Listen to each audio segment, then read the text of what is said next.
Bismillahirrahmanirrahim. Assalamualaikum warahmatullahi wabarakatuh. Alhamdulillah, segala puji hanya bagi Allah Subhanahu wa Ta'ala yang masih memberi kita napas, kesehatan, dan kesempatan untuk terus memperbaiki diri. Shalawat dan salam semoga senantiasa tercurah kepada junjungan kita, Nabi Muhammad Shallallahu Alaihi Wasallam, teladan terbaik dalam mendidik keluarga dan menjaga amanah kehidupan. Saudara-saudaraku yang dirahmati Allah, pernahkah kita terdiam di sepertiga malam, lalu memandangi wajah anak yang sedang terlelap? Hati kita berbisik, "Ya Allah, bagaimana masa depan mereka nanti? Apakah hidupnya akan cukup? Apakah Engkau lapangkan rezekinya?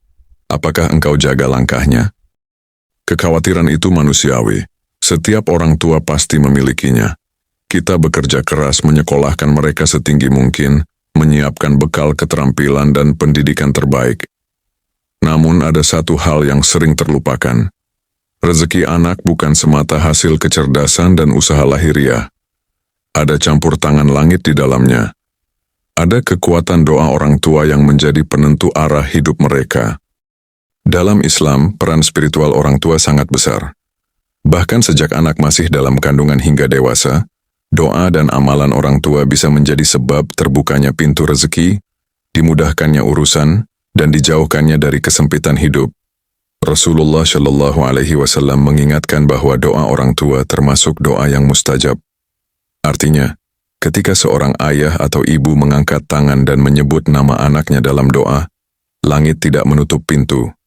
Karena itu, ada 3 amalan sederhana namun dahsyat, yang jika dijaga dengan istiqamah setelah salat, insya Allah menjadi sebab anak dikejar rezeki, bukan mengejar rezeki dengan penuh keletihan. Istighfar dan shalawat untuk anak. Istighfar bukan hanya ucapan astagfirullah.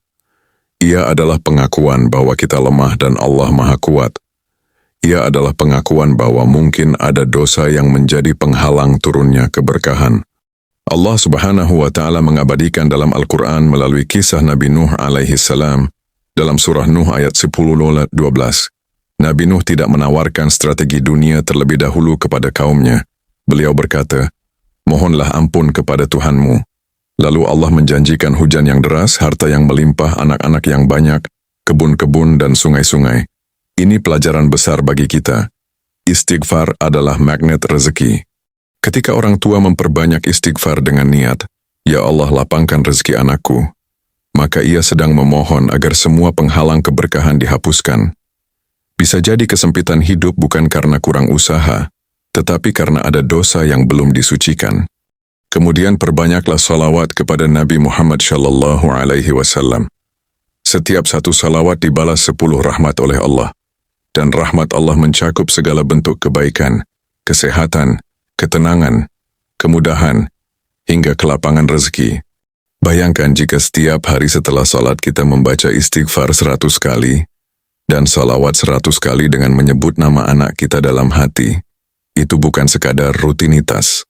Itu adalah investasi langit untuk masa depan mereka. Istighfar membersihkan jalan, shalawat mendatangkan rahmat. Keduanya jika digabungkan menjadi pembuka pintu keberkahan. 2. Sedekah atas nama anak. Saudara-saudaraku, sedekah tidak pernah mengurangi harta. Justru ia menambah, meski kadang tidak langsung terlihat secara angka. Ketika orang tua bersedekah sambil berkata dalam hati, "Ya Allah, ini atas nama anakku," maka sesungguhnya ia sedang menitipkan masa depan anak kepada Zat yang Maha Kaya. Sedekah adalah penolak bala. Banyak kesulitan hidup yang tidak kita pahami sebabnya. Bisa jadi ada ujian yang tertahan karena sedekah yang kita keluarkan. Bisa jadi ada pintu rezeki yang terbuka karena rupiah kecil yang kita berikan dengan ikhlas. Tidak harus besar. Tidak perlu menunggu kaya. Bahkan makanan sederhana yang diberikan kepada yang membutuhkan, jika diniatkan atas nama anak, bisa menjadi sebab Allah membentangkan jalan hidupnya kelak. Allah menjanjikan balasan berlipat ganda hingga 700 kali. Dan balasan itu bukan hanya pahala akhirat. Bisa berupa hidup yang cukup, hati yang tenang, usaha yang lancar, atau pekerjaan yang dimudahkan. Sedekah adalah bentuk tawakal yang nyata. Kita sadar, Kita tidak mampu mengendalikan seluruh masa depan anak. Maka kita serahkan kepada Allah melalui tangan yang memberi. 3. Doa yang tulus dan tak pernah putus. Inilah senjata paling kuat. Doa orang tua lahir dari cinta, dari air mata, dari pengorbanan.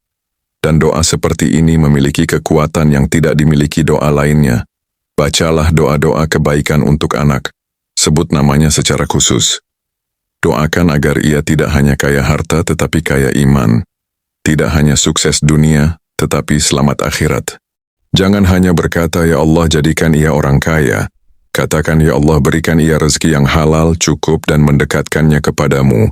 Karena rezeki yang diberkahi lebih berharga daripada rezeki yang melimpah, tetapi menjauhkan dari Allah.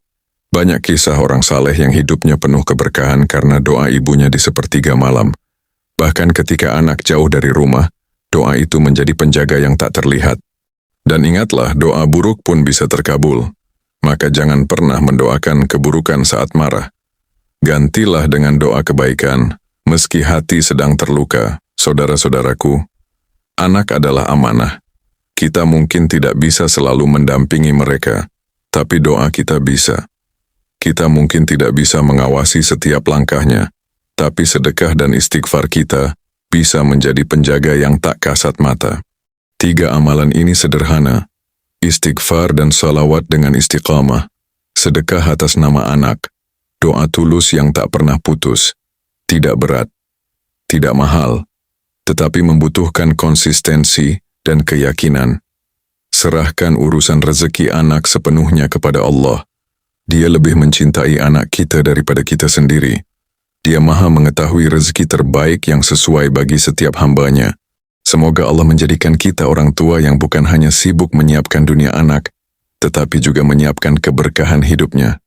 Semoga anak-anak kita tumbuh menjadi hamba yang saleh dan salehah, dilapangkan rezekinya, dimudahkan urusannya, dan dipertemukan kembali dengan kita di surganya kelak. Amin ya Rabbal Alamin.